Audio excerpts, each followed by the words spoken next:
We use money every day, but we rarely appreciate its power and its flaws. It's a tool that has been at the center of human progress. And as we build bigger and tackle complex problems, we're going to need the best tools available. We have a global economy. We're going to need a global digital currency. Cryptocurrency is going to be a great democratizing force for the world because it's going to level the playing field and allow anybody with a cell phone to access financial services. This is going to transform how we think about a real global economy. I think in order to understand its importance, we first have to define what currency means. What currency does is it actually allows us to agree upon the value of something. It's almost like a communication tool. There are different ways of coordinating human beings. One way that you can do that is with money. You can incentivize people to try to work on the same thing at the same time. We started off building simple systems like a bridge crossing a river to very amazing things like rocket ships. We went from interacting with our neighbors to now transacting with each other around the world. And we want to make sure that people can move money freely. And our current financial system just doesn't enable that.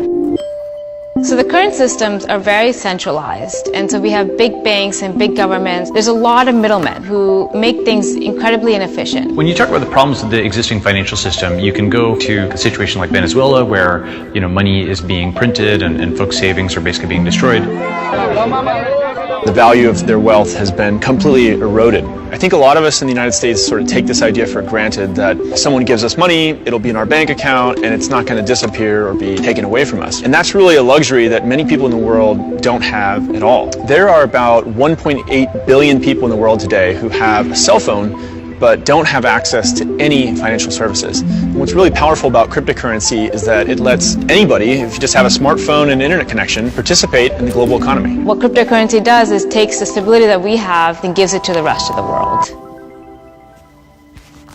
If I have a dollar bill, I can hand that directly to somebody else. There was no bank in the middle there.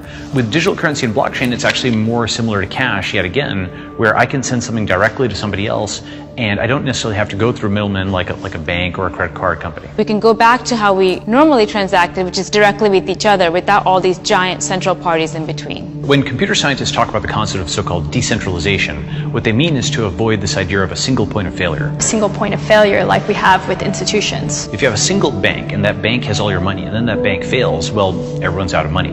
Whereas if you have lots of different individual nodes, hard drives and phones and so on that have some money, well, they're probably not all going to fail at the same time. So you no longer need the middleman to keep track of an internal ledger. All these computers are writing everything down for you. That network effect makes it unbreakable. So technology makes us richer and wealthier because you need less time or less money or less effort to get something done. Right now, when people think of crypto, I think they think of investment. There's a lot of speculation, there's a lot of talk of prices and how much money has been raised, but it's really important to see past that. It'll shift to people actually using cryptocurrency to buy goods and services and transact in the economy. And that's not just send money back and forth, that means employ each other or fund each other.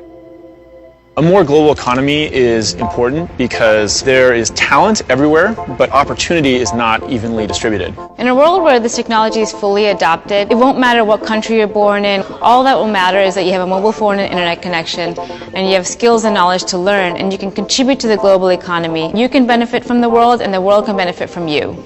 Think about what kind of economy we could have if we had a global currency that we were all responsible for and all invested in. It opens up opportunity for everybody. Just being able to trust that if I do good work in the world and someone compensates me for it, I will be able to keep that wealth. That's such a powerful idea that it actually encourages people to try to do more good things in the world. If you've got lots of people who are invested in each other's success, literally, they're invested in each other's success at a broader level. I think cryptocurrencies are going to be as impactful to humanity as the internet has been. Digital currency and blockchain can bind us in ways that we wouldn't be bound before.